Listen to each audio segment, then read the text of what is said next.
ऐसा क्यों समझते हैं?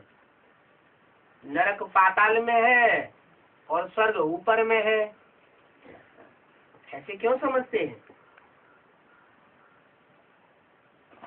अरे यहीं की यादगार है। हाँ, यहाँ जब अच्छी स्टेज होती है, ऊंची स्टेज में पहुँचते हैं, सुखमयी स्टेज में पहुँचते हैं तो ऊंची अवस्था कही जाती है, और जब अवस्था नीचे हो जाती है, दुखमयी स्टेज हो जाती है, तो जैसे पाताल में पहुँच। दिलवाला में भी देवताओं की राजधानी ऊपर छत में बनाई दी है। दिलवाड़ा मंदिर में ऊपर जो छत है, वहाँ देवताओं की राजधानी दिखाई गई है। स्वर्ग दिखा है। नीचे तपस्या में बैठी है, तो वो भी यादगार कहाँ की है? जब तक तपस्या चल रही है, आत्मिक स्टेज की प्रैक्टिस चल रही है, तब तक जरूर नीची स्टेज में आते रहते हैं। नहीं तो तपस्या करने की कोई दरकार नहीं रहती है। जब तक नीची स्टेज है तब तक प्रैक्टिस करनी पड़ती है। जब परमानेंट ऊंची स्टेज हो जाती है तो जैसे स्वर्ग में चले जाते हैं। परमानेंट ऊंची स्टेज में चले जाते हैं तो उसकी यादगार छत में बना दिए। वहाँ सतयुग में फिर ये मंदिर भक्ति आदि कुछ भी नहीं होगी।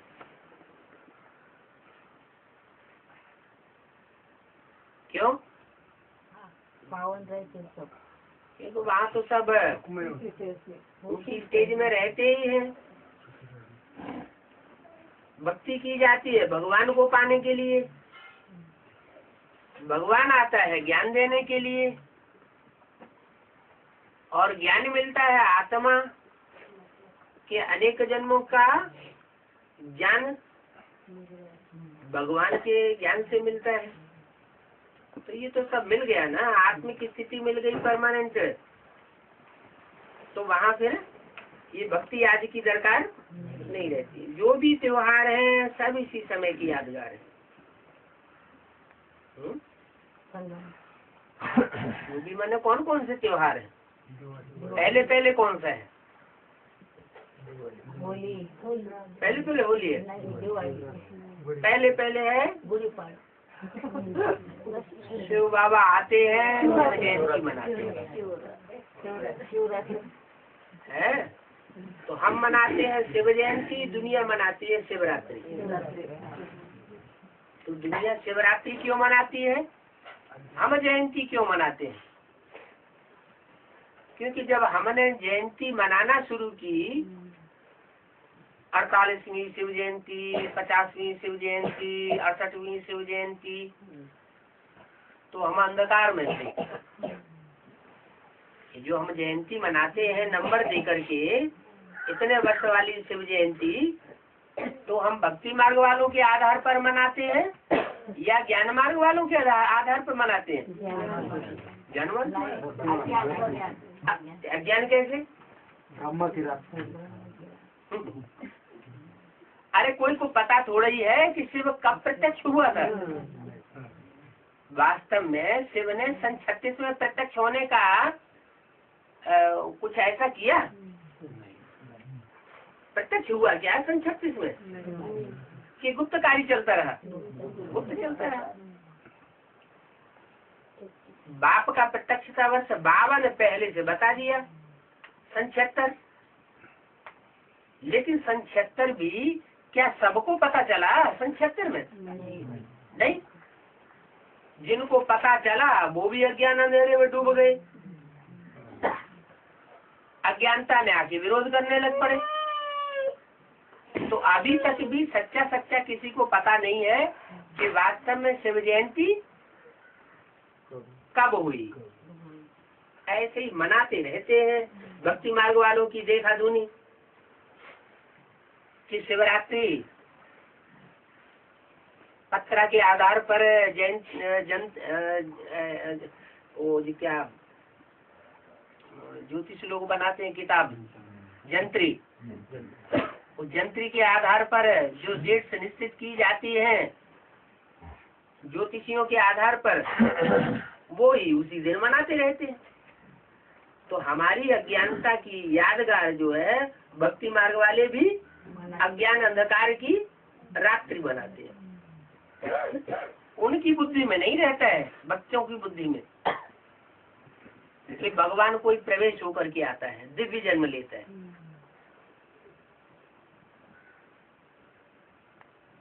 शिवरात्रि के बाद है नहीं, जैसे ही शिव आता है मकर संक्रांति होती है बाद में।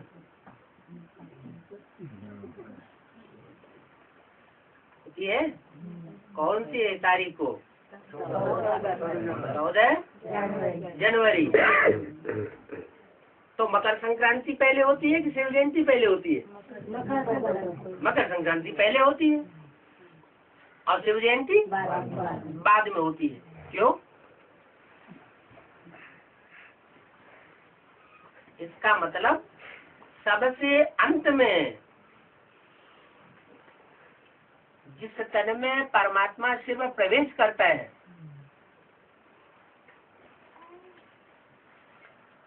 वो मकर देखा है, एक राशि भी होती है मकर राशि, एक मकोड़ा दिखाया जाता है।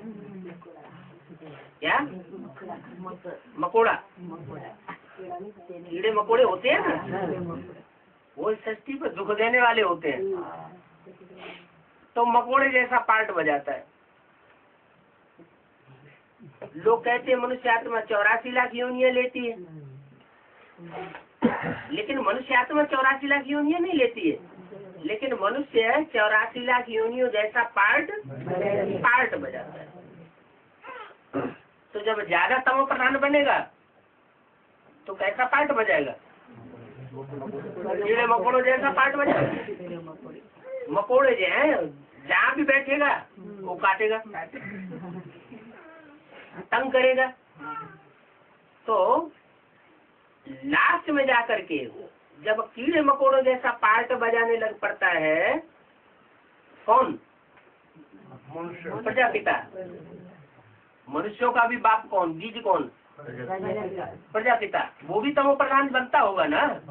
बनता है तो सबसे जास्ती तमो प्रधान बनता होगा या कम बनता होगा? सबसे जास्ती वो तमो प्रधान बनता है। तो जब अति का तमो प्रधान वो बनता है तब शिव को इस सृष्टि पर आना जरूरी हो जाता है। पहले पहले होती है शिव जयंती, वो मकर संक्रांति हुई अंत की बात। जब चारों युगों का अंत होता है और परमात्मा शिव के आने का टाइम होता है, उस समय वो आत्मा अति तमो प्रधान बन जाती है। तो उसकी तामसी तत्व को समाप्त करने के लिए परमात्मा शिव को पहले उसी में प्रवेश करना पड़ता है। फिर क्या होता है? शिव जयंती के बाद होली, काहे की होली जलाते हैं? विकारों की होली जलाते हैं। जो भी विकृतियां हैं, जो भी हम कार्य करते हैं और उन कार्यों में विपरीत कार्य करते हैं, भगवान ने जो कार्य कराए बताए सो नहीं करते, लेकिन विपरीत दुख देने के काम करते हैं। ऐसे विकारी कार्य उनकी होली जलाई जाती है। होली जलती है, जितनी होली जलती है विकारों की, उतना आत्मा एक दूसरे से प्यार से मिलती है। और जितने विकार बढ़ते जाते हैं उतना एक दूसरे से वैमनस्य ईर्ष्या द्वेष बढ़ता चला जाता है। तो होली यादगार बना दी इस बात की, विकारों की लकड़ी जलाने की यादगार बना दी। और जब विकृतियां जल जाती हैं, विकार जल जाते हैं, तो अंदर से ऐसे मानते हैं कि जो होना था सो हुआ। ड्रामा में भी ऐसे नूत था। होली है जो कुछ होनी थी सो होली, फिर उसको भूल जाते हैं और एक दूसरे से आपस में प्यार से मिलते हैं। मिलने से भी पहले क्या करते हैं? नहीं, और रंग एक दूसरे को छिड़कते हैं। वो कौन सा रंग होता है? ज्ञान का रंग। मुँह लाल कर देते हैं।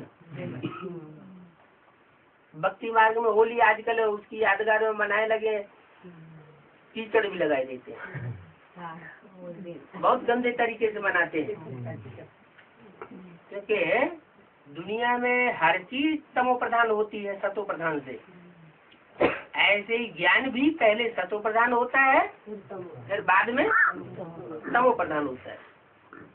जब बहुत तमो प्रधान होता है तो ज्ञान जो है दूसरों को सुख देने के लिए होना चाहिए या दुख देने के लिए होना चाहिए? होना चाहिए सुख देने के लिए। लेकिन करते क्या है? ज्ञान भी इस तरीके से देते हैं कि दूसरे को तीर लगे, बाण लगे, दुखी हो जाए आत्मा, तिलमिला जाए, और तिलमिलाहट में आकर के वो क्रोध में आ जाए। तो चेहरा सारा ही काला हो जाता है, लाल पीला हो जाता है। तो ये सब बातें जो है भक्ति मार्ग की यादगार हैं। चाहे रामनवमी हो, चाहे रक्षाबंधन हो, चाहे कृष्ण जयंती हो, चाहे दशहरा हो, उन सब बातों में ज्ञान का कुट समाया हुआ है।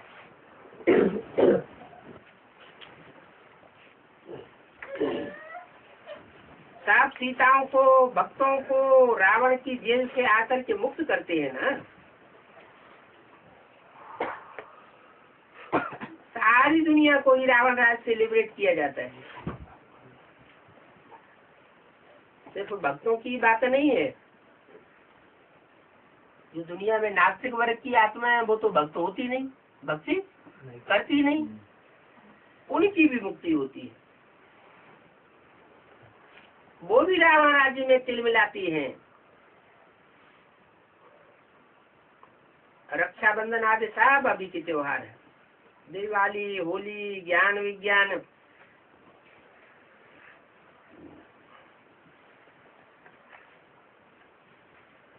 विज्ञान और ज्ञान। ज्ञान सहज है या विज्ञान सहज है? ज्ञान सहज है, क्योंकि भगवान आकर के ज्ञान सुनाते हैं। और विज्ञान किसे कहा जाता है? विशेष ज्ञान। इस बात का विशेष ज्ञान, स्मृति का जो याद है वो ही विशेष ज्ञान है। याद की स्टेज अंत में ऐसी बन जाएगी कि प्रकृति के 5 तत्व भी कंट्रोल हो जाएंगे। अभी याद इतनी ठहरने वाली बनी नहीं है, क्योंकि 63 जन्मों का हिसाब किताब चुकतू होता रहता है, तो अवस्था ऊंची नीचे होती रहती है। जितनी याद में टिकना चाहते हैं उतना टिकना हो नहीं पाता है। अंत समय में ऐसी भी याद होगी, इतनी गहरी याद होगी कि हम जो संकल्प करेंगे वो संकल्प उसी समय सिद्ध होगा। तो वो याद की ऐसी गहरी स्टेज है विज्ञान। माना योग, ऐसा योग, तीखा योग, एक शिव बाबा दूसरा न कोई। अभी तो दूसरे खींचते रहते हैं। तो ज्ञान माने सुदर्शन चक्रधारी बनना, और विज्ञान माना गहरी याद में रहना। इस समय की यादगार भक्ति मार्ग में चलती है। तुमको अभी ज्ञान मिल रहा है। क्या कहा है? योग की पावर मिल रही है कि ज्ञान मिल रहा है? योग की पावर मिल रही है? योग की पावर अभी नहीं मिल रही है उतनी। क्यों? क्योंकि हमारे 63 जन्मों के हिसाब किताब अभी शुरू हो रहे हैं, तो ज्ञान मिल रहा है। पुरुषार्थ करके फिर हम राज राजेश्वर बनेंगे। कैसा पुरुषार्थ? एक शिव बाबा दूसरा न कोई। अभी ये पुरुषार्थ पूरा किया नहीं है। किया है? एक शिव बाबा दूसरा न कोई नहीं हुआ। कोई नहीं। इतने में जितने बच्चे हजारों लाखों की तादाद में पढ़ रहे हैं, ईश्वरीय ज्ञान ले रहे हैं, उनमें से एक भी बच्चा नहीं। क्या? कैसा बच्चा? नहीं, राज राजेश्वर। राज राजेश्वर माना राजयोग का, राजयोगियों का ईश्वर। ईश्वर माना कंट्रोलर। जो भी राज ऋषि हैं, राजयोग सीखने वाले हैं, जैसे यज्ञ के आदि में कोई कोई बच्चे थे ऐसे जिनके लिए मुरलीम बोला, वो बच्चे मम्मा बाबा को ड्रिल कराते थे, टीचर बन करके बैठते थे, डायरेक्शन देते थे। हम समझते थे ये तो बहुत अच्छा नंबर माला में आ गए। तो आज में हुआ तो अंत में भी वही बच्चे फिर प्रत्यक्ष होते हैं। तो शास्त्रों में उनकी यादगार दिखा दी है। कृष्ण के रूप में उनकी यादगार क्या दिखाई है? योगी राज कृष्ण। और शंकर के रूप में क्या यादगार दिखाई है? शंकर को क्या दिखाते हैं? उनको दिखाते हैं, कृष्ण को दिखाते हैं नटवर, और शंकर जी को दिखाते हैं नटराज।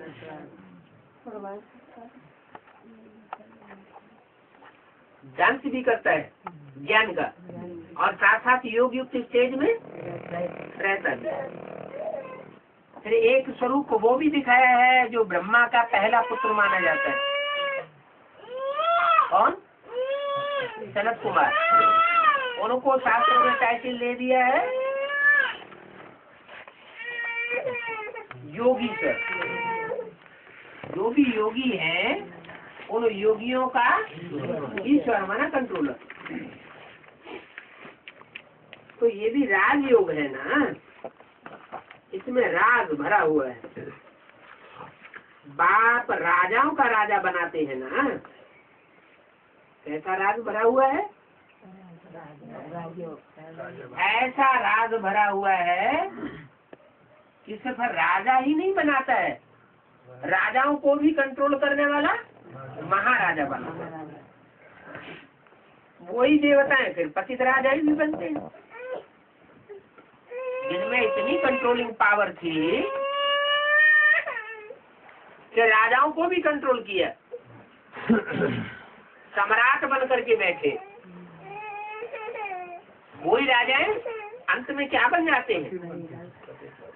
पतित बन जाते हैं।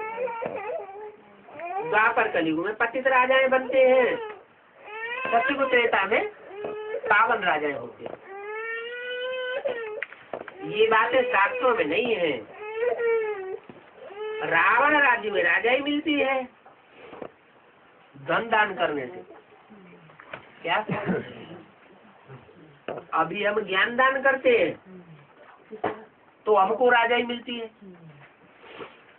कि स्थूल धन दान करने से राजा मिल जाएगी। ये कि में कोई बहुत स्थूल धन दे तो उसको राजा ही मिलेगी?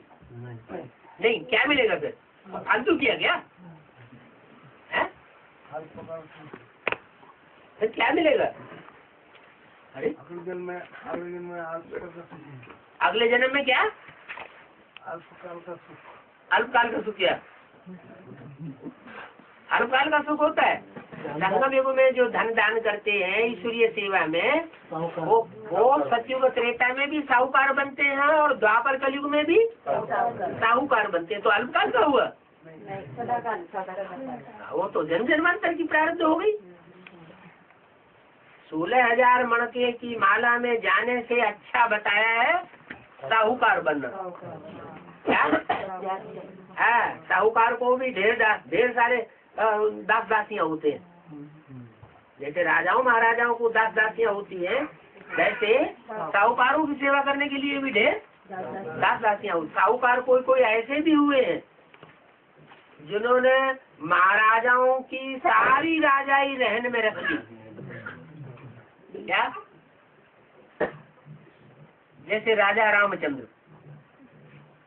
यहाँ संगम में भी ऐसी शूटिंग होती है और त्रेता में भी वो आखिरी नारायण की सारी राजाई,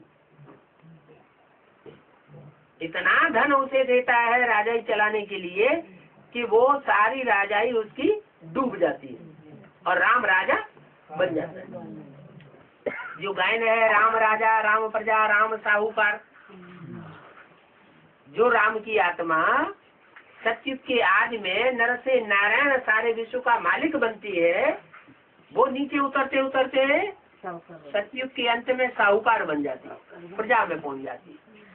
प्रजा में भी फर्स्ट क्लास प्रजा साहूकार, और इतना बड़ा साहूकार बनती है कि आखिरी नारायण की सारी राजाई उसको मिलती है। नारायण के पास पैसा ही नहीं रहता। तो साहूकार बनना अच्छा हुआ या खराब हुआ? साहूकार बनना भी अच्छा है।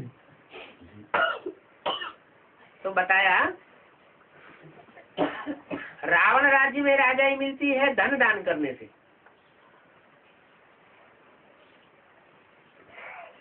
राजा होते हैं बहुत धन दान करते हैं, तो अगले जन्म में उनको फिर राजाई मिल जाती है। और यहाँ संगम युग में स्थूल धन की बात नहीं है, ज्ञान धन की बात है। जो जितनी ज्ञान की सेवा करता है आत्माओं की, वो सेवा के आधार पर, सेवा के बैलेंस के आधार पर वो उतना बड़ा राजा बन जाता है। भारत जैसा दानी और कोई नहीं होता। क्या? सबसे ज्यादा दान किसने किया? भारत ने किया। अरे भारत देश का नाम है, स्थान का नाम है या कोई व्यक्ति का नाम है? ऐसे तो एक व्यक्ति का भी नाम भारत रखा गया, जिसके आधार पर सारे भारत का प्रतिनिधित्व आंका जा सकता है। सारे भारत का प्रतिनिधित्व करने वाली आत्मा वो राम वाली आत्मा है। वो राम वाली आत्मा भारत कही जाती है। काहे में रत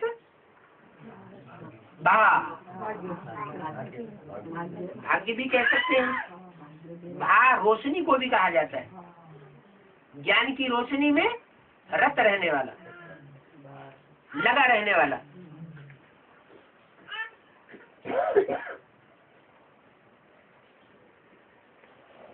तो भारत ऐसा ज्ञानी दानी कोई होता नहीं। तुम सब कुछ बाप को दान कर देते हो। है? अभी भारत की बात कर रहे थे, अभी तुम कह दिया, तुम बच्चों को बोला ना, अब तुम सब कुछ बाप को दान कर देते हो। भारत की बात करते करते तुम क्यों कह दिया? है? कौन सन्मुख बैठा? अरे वही भारत वाली आत्मा बाबा ने अपने सामने इमर्ज कर ली। तुम सब कुछ बाप को दान करते हो। वो राजाएं जो है द्वापर कलयुग वाले, धन दान करने से अगले जन्म में राजा बनते हैं, तो वो किसको दान करते हैं? नहीं, गरीबों को दान करते हैं। वो गरीबों को दान करते हैं तो अगले जन्म में राजा बनते हैं। और तुम सब कुछ बाप के हवाले करते हो, बाप को देते हो। माना ज्ञान यज्ञ में अर्पण करते हो तो तुमको जन्म जन्मांतर के लिए राजाएं मिल जाती है। और द्वापर कलयुग में जो राजाएं बनते हैं वो इस एक जन्म में दान करेंगे तो अगले जन्म में अल्पकाल की राजाई उनको मिल जाती है। तो तुम सब कुछ बाप को दान करते हो, फिर बाप उसका क्या करेंगे? तुम जो बाप को देते हो वो बच्चे को नहीं, तुम जो बाप को देते हो आखिरी जन्म में, तो तुम जो भी देते हो वो कखपन देते हो या बहुत कुछ देते हो? कखपन देते हो। तुम्हारे पास होता ही क्या है आखिरी जन्म में? तो नीचे गिर जाते हो। तो बाप क्या करेंगे? तुम्हारी पूरी पूरी से तालाब भर जाता है। क्या गरीब निवाज बाप है ना, तो गरीबों का दान लेते हैं और लेकर के यज्ञ सारा संचालन होता है। तो राजधानी स्थापन हो रही है। इस राजधानी में बहुत चाहिए, थोड़े नहीं चाहिए। कोई भी राजधानी स्थापन होती है, चाहे क्रिश्चियंस की राजधानी स्थापन हो, चाहे बौद्धियों की राजधानी स्थापन हुई हो, चाहे मुसलमानों की राजधानी स्थापन हुई हो, जो भी राजधानी स्थापन होती है कम से कम लाखों प्रजा तो चाहिए ना। लाखों की तादाद में जब प्रजा बन जाती है तब राजधानी बनती है। तो यहाँ भी राजधानी स्थापन हो रही है। 1.5 बच्चों का पूरी तालाब भर देता है। जो साहूकार हैं, आगे चल करके देखना, बाबा साहूकारों का स्वीकार ही नहीं करेंगे। क्या गरीबों का लेते हैं और साहूकारों का स्वीकार ही नहीं करेंगे। हम लेकर के क्या करेंगे?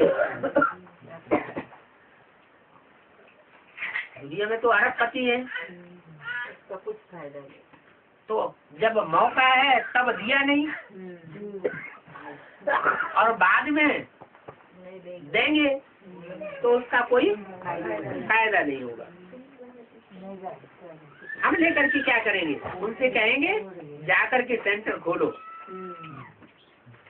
क्या हम तुम्हारा लेने वाले नहीं हैं? तुम्हें जो कुछ करना हो तुम अपने आप अपने खर्च करो और सेंटर खोलो। करोड़पति 10 लाख देते हैं और जिनके पास 100 रुपया है वो 1 रुपया देते हैं। क्या किसी के पास करोड़ों रुपया है और कोई के पास 100 रुपया है, वो करोड़ों की मिल्कियत में से 10 लाख देता है और जिसके पास 100 रुपया ही है उसमें से वो 1 रुपया देता है। तो दोनों का बराबर भाग्य बन जाता है। 10 लाख वाले का 1 रुपए वाले। लेकिन ये तो बाबा का हिसाब है और तथाकथित ब्राह्मणों का हिसाब क्या है? जो ज्यादा देता है उसको ज्यादा मान मर्तबा देंगे, उसको प्रेफरेंस ज्यादा देंगे, बाबा से भी मिलाएंगे। और जो 1 रुपया देता है उसको तो ध्यान भी नहीं देंगे, देखेंगे भी। तो देखो इनका नाम ही है गरीब निवाज। भगवान को क्या टाइटल लेते हैं? गरीब निवाज। गरीबों की आवाज सुनता है, साहूकारों की आवाज नहीं सुनता। वो फूल धन संपत्ति तो झूठी कमाई है। कैसे झूठी? कैसे? अरे आज की दुनिया में जो भी करोड़पति अरबपति बनते हैं वो सच्ची कमाई से बनते हैं या झूठी कमाई से बनते हैं? झूठी कमाई से करोड़पति अरबपति बन जाते हैं। कोई चाहे कि हम पसीने की कमाई से सच्ची कमाई करके हम करोड़पति बन जाएं, अरबपति बन जाएं तो बन ही नहीं सकता। छोटे छोटे जो धंधा करने वाले हैं ना, वो सब चौपट होते जा रहे हैं। अगर सच्चाई से धंधा करते हैं तो, अगर झूठा धंधा करते हैं तो फलते फूलते जा रहे। इसलिए बाप कहते हैं सब धंधों में है नुकसान। अभी जितने भी धंधे हो रहे हैं उन सब धंधों में नुकसान ही नुकसान है। अगर झूठे होकर के धंधा करते हैं तो नुकसान डबल हो जाता है। देखने में आता है कि हम करोड़पति अरबपति बनते जा रहे हैं, लेकिन वो उनका करोड़ और अरब उसका क्या अंजाम होना है वो उनको पता ही नहीं। बाबा ने बता दिया क्या अंजाम होगा। किनकी दबी रही दूध में, किनकी राजा खाए और किनकी ले जाएंगे चोटा, किनकी आग जलाए।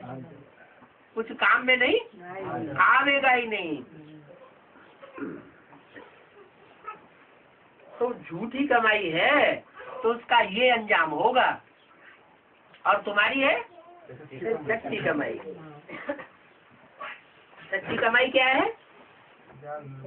जो सच्चा बाप आकर के जो रास्ता बताता है, जो धंधा सिखाता है, वो ब्राह्मणों को धंधा जो करते हैं उनकी है सच्ची कमाई। ये ऐसी कमाई है जो इस जन्म में अगर हम कमाई करके शरीर भी छोड़ दें तो भी खत्म होने वाली नहीं है। इस जन्म में हम शरीर भी छोड़ेंगे तो अगले जन्म में जाके फिर ब्रह्मा कुमार ब्राह्मण बनेंगे, और ऐसे तीखे ब्राह्मण बनेंगे, ऐसा तीखा पुरुषार्थ करेंगे कि इस जन्म की हुई कमाई सब उसमें ऐड हुई साक्षात दिखाई पड़ेगी। जैसे राम की आत्मा का मिसाल दिया। यज्ञ के आदि में राम वाली आत्मा के लिए क्या कहते हैं? राम फेल हो गया। माना पुरुषार्थ किया कुछ न कुछ, लेकिन फिर फेल हो गया। तो वो जो पुरुषार्थ किया यज्ञ के आदि में, वो फिर दोबारा जन्म लेकर के वो आत्मा आती है और उसका पुरुषार्थ उस जन्म में ऐड हो जाता है। ऐड होने के बाद फिर पुरुषार्थ करती है। तो जो पुराने पुरुषार्थ करने वाले हैं उनके मुकाबले सीखे जाने की मात्रा उसमें जास्ती होता है ना, तो वो आगे चली जाती है। और जो पुराने चलने वाले हैं वो सब पुरुषार्थ में पीछे रह जाते हैं। ऐसा क्यों हुआ? पुराने क्यों थक गए हैं? पुराने इसलिए थक गए कि उन्होंने असली बात को नहीं पहचाना। और जो राम और राम के बाद जो भी आत्माएं आती हैं फॉलोअर्स, वो तीखे क्यों चले जाते हैं? क्योंकि उन्होंने आज में जो पुरुषार्थ किया वो आज का पुरुषार्थ बाद वालों के पुरुषार्थ के अनुसार कई गुना श्रेष्ठ हो गया। बाद वालों ने क्या पुरुषार्थ किया? किसको फॉलो किया? ब्रह्मा को फॉलो किया। ब्रह्मा का तो चित्र भी रखने के लिए बाबा ने मना कर दिया और वो ही उन्होंने किया। तो ब्रह्मा की गोद जिनको याद आती रही उनको बिंदु की याद नहीं आई, अभी भी नहीं आ रही है। अगर बिंदु की याद में वो एक्सपर्ट हुए होते तो आत्मा की बेसिकली सारी कट उतर गई होती। और जिन्होंने ब्रह्मा की गोद का सुख लिया ही नहीं, देहधारी का संग ही नहीं लिया, तो उनको देहधारी याद आएगा या निराकार याद आएगा? निराकार याद आएगा। वो पीछे हो गए। तो ये सच्ची साथ चलने वाली कमाई है। बाबा ने शुरू में विनाश का भी साक्षात्कार किया था।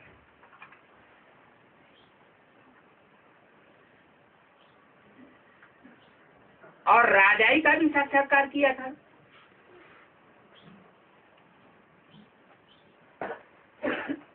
बाप की प्रवेशता थी तो सब कुछ इन माताओं को दे दिया।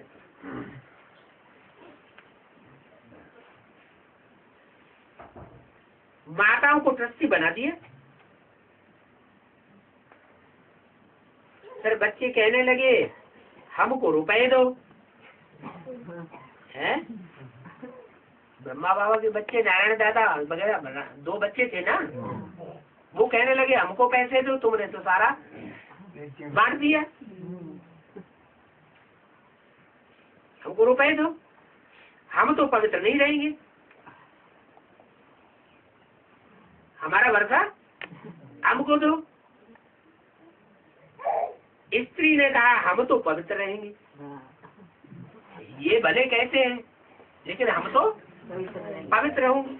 माना लड़का ने कहा हम नहीं रहूंगी और बहू ने कहा हम पवित्र रहेंगी।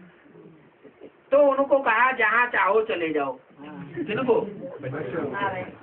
नारायण जैसे जो 2 बच्चे थे उनको कहा तुम जहाँ जाना हो वहाँ चले जाओ, हम तो जो कुछ था हमारे पास सो हम सब पहले ही दे चुके हैं, हमारे पास कुछ भी अब है नहीं। ईश्वरीय कार्य में लगा करके फिर ईश्वरीय कार्य से नीचे हट करके हम आसुरी कार्य में पैसा नहीं लगा सकते। ऐसा नहीं हो सकता कि अब हम माताओं से लें वापस और वापस लेकर के फिर हम तुम्हारे बाल बच्चे पैदा करने में पैसा झोंक दें। तो ये सब ड्रामा में नूद है। जो कुछ ड्रामा में हो चुका है तो फिर जरूर रिपीट होगा। क्या? रिपीट होगा। हाँ, पहले भी बाबा ने दिया नहीं किसी को, अपने बच्चों को नहीं दिया, माताओं को दे दिया। और फिर जब एडवांस पार्टी शुरू होती है तो भी माताओं के ही हवाले करते हैं। इसको कहा जाता है अनादि अविनाशी ड्रामा।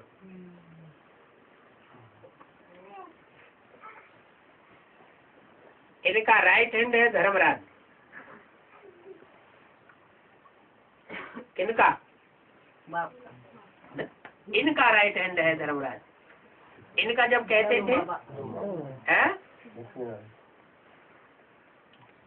हैं? इनका राइट हैंड है धर्मराज। किनका राइट हैंड है धर्मराज? हैं? ब्रह्मा बाबा का? राम बाप का? राम बाप। एक बात बताओ, राम बाप का। राम बाप का राइट हैंड धर्मराज है? मम्मी का? इनका कह के किस तरफ इशारा करते थे? है? ब्रह्मा बाबा की तरफ इशारा करते थे ना। तो लक्ष्मी नारायण की चित्र की तरफ इशारा करते थे। हाँ, इनका राइट हैंड है धर्मराज। खुद नहीं सजाए देते हैं। क्या कहते हैं ना, नारायण जो है वो नारायण तो जैसे बाप का पार्ट हो गया। नारायण को याद करना सबसे अच्छा पुरुषार्थ बताया। Next to God is Narayan, next to God is Krishna, next to God is Prajapita. बोला ना? तो चाहे प्रजापिता का हो, चाहे नारायण का हो, चाहे कृष्ण का हो, बात तो एक ही हो गई। तो जब इनका कहते थे तो लक्ष्मी नारायण का चित्र बाबा के बाजू में रखा रहता था। इनका राइट हैंड है धर्मराज। माने खुद तो बाबा प्यार का सागर का पार्ट बजाता है। बच्चे कितनी भी भूलें करते हैं, गलतियां करते हैं, लेकिन उनको दंड खुद नहीं देते। लेकिन कौन दंड देता है? धर्मराज दंड। तो धर्मराज कौन है? क्यों है? ब्रह्मा ने जो पार्ट बजाया है वो धारणाओं के राजा का पार्ट बजाया। जितनी धारणा ब्रह्मा बाबा ने अच्छे तरीके से की है उतनी धारणा और कोई ने नहीं की है। दूसरा कोई धारण करे या न करे, लेकिन खुद धारण करके दिखाया। नहीं तो ऐसा होता है, लोग कहते हैं ये दीदी दादियाँ क्यों नहीं मानती? ये दीदी दादियाँ ऐसे चलेंगी तो हम भी चलेंगे। माने दूसरों की तरफ उंगली उठ जाती है।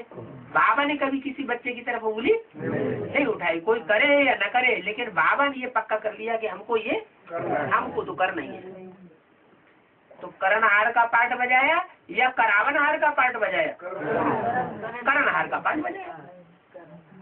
तो अभी भी यही डायरेक्शन है कि बच्चों को ब्रह्मा को फॉलो करना है। क्या? शंकर को फॉलो नहीं करना है। किसको फॉलो करना है? ब्रह्मा को फॉलो करना है। ऐसा पुरुषार्थ करना है कि कोई करे या न करे, कोई हमको प्यार दे या न दे, कोई हमको रिगार्ड दे या न दे, लेकिन हमें दूसरों को रिगार्ड देना है। ऐसा बच्चे अगर पुरुषार्थ करेंगे तो धनावान देवता जल्दी जल्दी बन जाएंगे।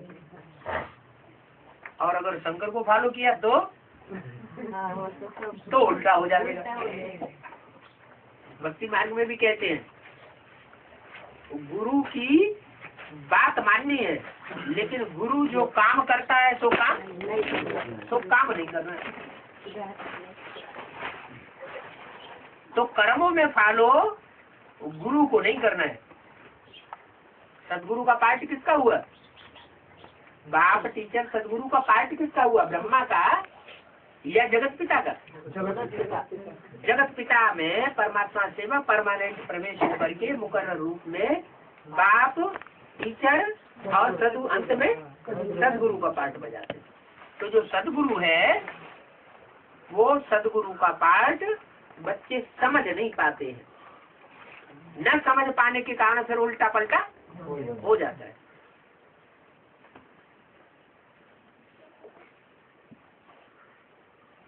तो जो कुछ भी ड्रामा में हो चुका है और रिपीट होगा, इसको कहा जाता है अनादि अविनाशी ड्रामा। इनका राइट हैंड है धर्मराज। धर्म का राजा वो राइट हैंड है।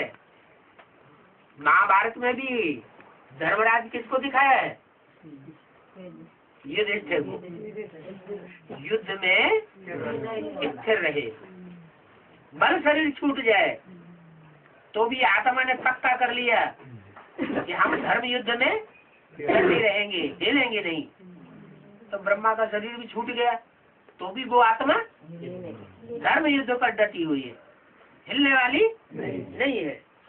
उनके शरीर में, बच्चों के शरीर में प्रवेश होकर के पाठ बजाते हैं। कुछ भी अवज्ञा करे तो धर्मराज बड़ा दंड देंगे। है? अरे ये क्या बात हुई? जिन्होंने प्यार का इतना पाठ बजाया वो या तो दंड देने की निमित्त बनेगी? ये कैसे हो सकता है?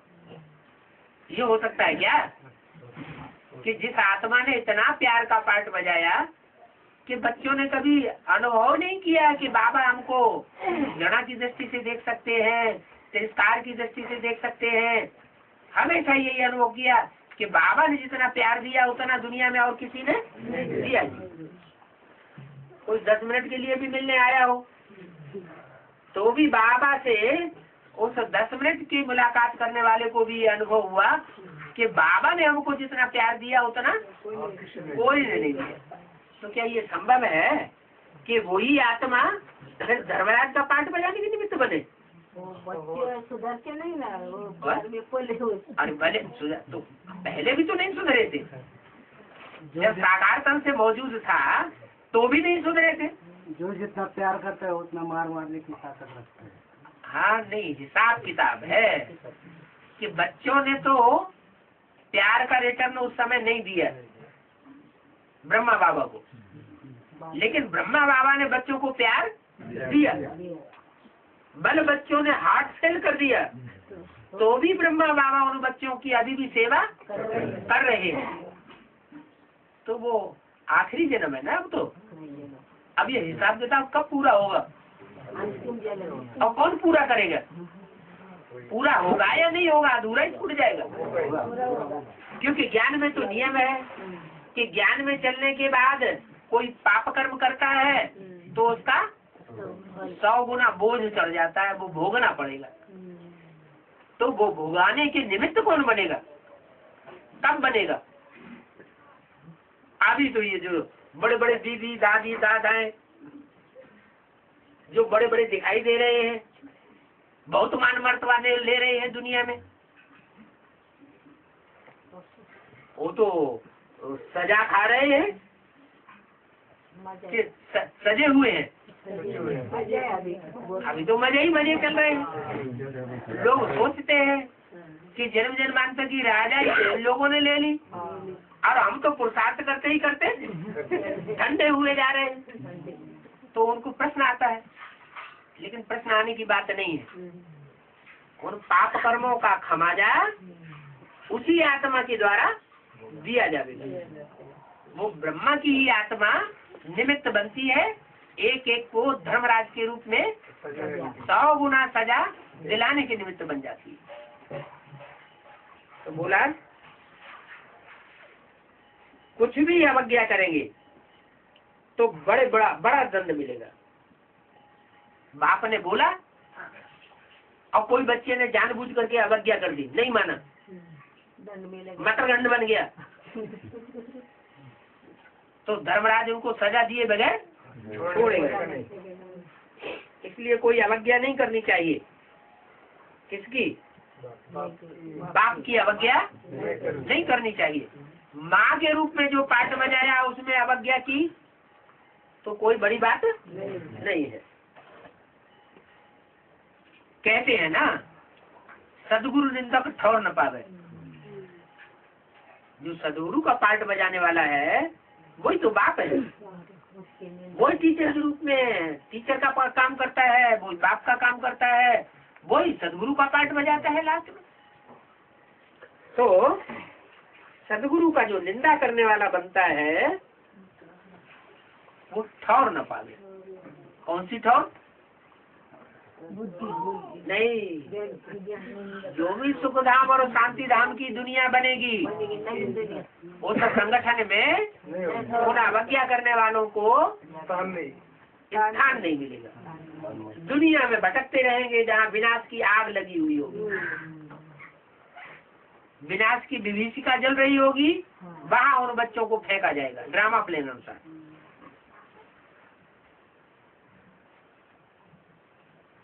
तो असली ठौर तो बाप देते हैं ना। जब दुनिया में इतना दुख फैलेगा, इतना विनाश बरपा होगा, तो उस समय बच्चों को ठौर बाप देते हैं। शास्त्रों में गायन है कि गोवर्धन पहाड़ उठाया और जब प्रकृति का प्रकोप हो रहा था तो उस प्रकृति के प्रकोप से पत्थर जो गिर रहे थे उन पत्थरों की मार से गोप गोपियों को बचा लिया। तो ठौर तो बाप देते हैं ना। ठौर माना ठिकाना, सुरक्षा का ठिकाना। उन गुरुओं ने फिर अपने लिए कह दिया। क्या? किन गुरुओं ने? हाँ, बाहर की दुनिया वाले भी जो गुरु हैं वो भी ये कह के सुनाते हैं, सदगुरु निंदक ठौर न पावे। उनके पास तो कोई ठिकाना ही नहीं है, वो कौन सा ठिकाना नहीं देंगे। ब्राह्मणों की दुनिया में भी ऐसे ही समझते हैं। जो भी देहधारी धर्म गुरु हैं वो क्या समझते हैं कि तुम निंदा कराते हो सदगुरु की, इसलिए तुमको अब तुमको इस यज्ञ में कोई ठौर नहीं मिलेगा, निकलो बाहर, हट जाओ यहाँ से, तुम निंदा कराने वाले हो। किससे बोलते हैं? जो भी एडवांस पार्टी वाले हैं वो उनको यही कहते हैं कि तुमको कोई ठौर यहाँ मिलने वाला नहीं है। तो उन गुरुओं ने फिर अपने लिए कह दिया है, कह देते हैं सदगुरु निंदक ठौर न पावे। अरे उनके पास तो कोई ठौर है ही नहीं।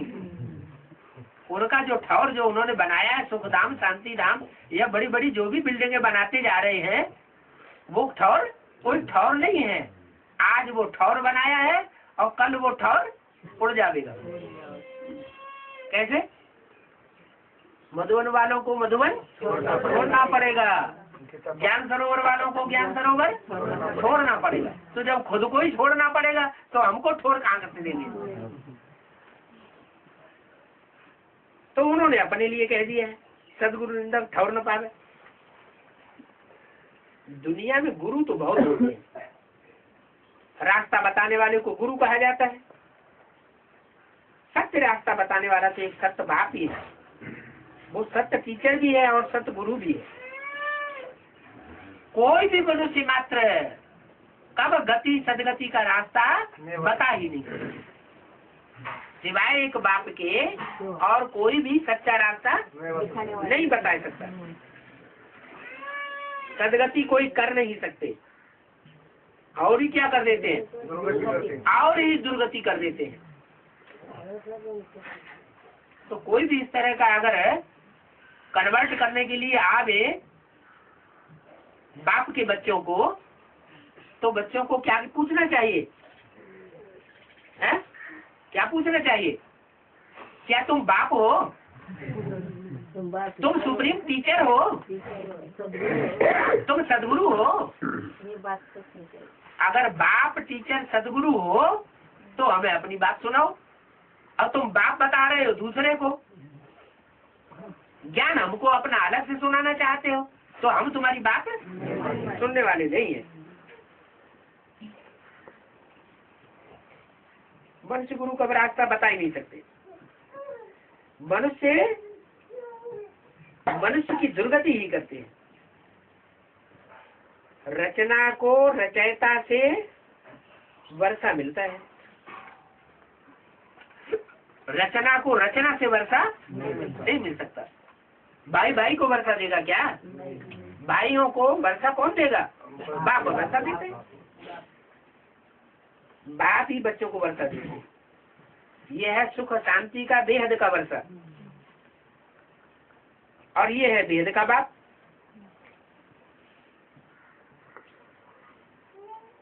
ये प्रवृत्ति मार्ग है। क्या? बेहद के बाप का भी प्रवृत्ति मार्ग है। प्रवृत्ति मार्ग माना जगत पिता है, तो जगत पिता के साथ जगदम्बा भी है। सन्यासियों का है निवृत्ति मार्ग, वो मनुष्य गुरु सब है सन्यासी, उनका है निवृत्ति मार्ग, उनका हद का संन्यास है, और हमारा तो बेहद का संन्यास। हम सब नंगे आए थे, जो भी 500-700 करोड़ मनुष्य आत्माएं हैं परम धाम से सब नंगी आई थी, कुछ भी साथ लेकर के नहीं आई थी। और अब हमको जाना भी है तो नंगे होकर के जाना है।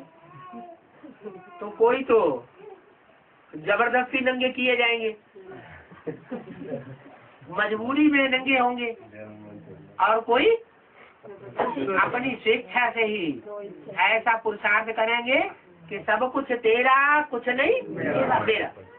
ऐसी स्टेज में जब आत्मा टिक जाएगी तो आत्माभिमानी कही जाएगी। देह भान सारा छूट जाए, न देह के पदार्थ है उनमें बुद्धि लगे, और न देह के संबंधियों में कोई बुद्धि आकर्षित करे। देह और देह के पदार्थ, देह के संबंध, ये बहुत बुद्धि को खींचते हैं, और जब तक बुद्धि को खींचते हैं या हमारी बुद्धि उनमें खींच रही है, इसका मतलब अभी हमने सब कुछ त्यागा नहीं। इस ईश्वर की सेवा में, ज्ञान यज्ञ में सब कुछ अर्पण करना है, अपना तन भी अर्पण करना है। जो भी धन है इस तन के कंट्रोल में, वो भी सारा अर्पण करना है। तन धन धाम सुहृद, सुहृद माना नाते रिश्तेदार, जिनमें दिल लगाया है, वो सब अर्पण करना है। समय भी अर्पण करना है। हमारे पास जो भी समय है वो सारा समय ईश्वरीय सेवा में लगाएं। संपर्कियों को और जो भी संबंधी हैं, उन संबंधियों की भी सारी ताकत जो हमारे पास हो, वो सब ईश्वरीय सेवा में लगाना। जब इतना हम दान करेंगे तो ऐसे जो दानी बनेंगे वो जन्म जन्मांतर के लिए बड़े से बड़े राजा बने। तो हमारा बेहद का संन्यास है, नंगे आए थे नंगे जाना है, परंतु पावन जरूर बनना है। क्या सब कुछ ईश्वरीय सेवा में तो लगाना, लेकिन पावन भी बन करके जाना है। पावरफुल तो बनेंगे कब? हाँ, ज्ञान जो है दर्पण कहा जाता है। जो दर्पण है मन को भी कहा जाता है, मन बुद्धि से ही ज्ञान निकलता है। तो ये दर्पण जो है मन रूपी दर्पण पावरफुल कब बनेगा? जब सब कुछ अर्पण करेंगे। जितना जितना अर्पण में होंगे उतना उतना दर्पण पावरफुल होता जाएगा। ओम शांति।